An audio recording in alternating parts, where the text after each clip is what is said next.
बिस्मिल्लाहिर्रहमानिर्रहीम। अस्सलाम वालेकुम। मशरिक़ वस्ती एक बार फिर एक नाजुक मोड़ पर खड़ा है, जहां जंग और अमन के दरमियान फासला इंतहाई कम रह गया है। लाइक, सब्सक्राइब करें और बेल का आइकॉन दबाएं। शुक्रिया। खलीजी ममालिक की जानिब से डोनाल्ड ट्रंप को की जाने वाली अपील दरअसल खित्ते के खौफ और बेबसी की अक्कासी करती है।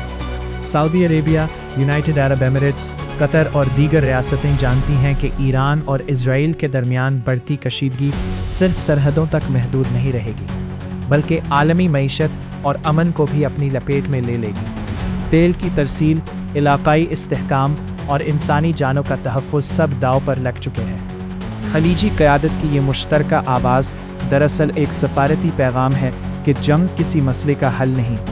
अब फैसला कुन किरदार अमेरिका के हाथ में है कि वो ताकत के बजाय मुज़ाकरात का रास्ता इख्तियार करे और खित्ते को एक मुमकिना तबाही से बचाए।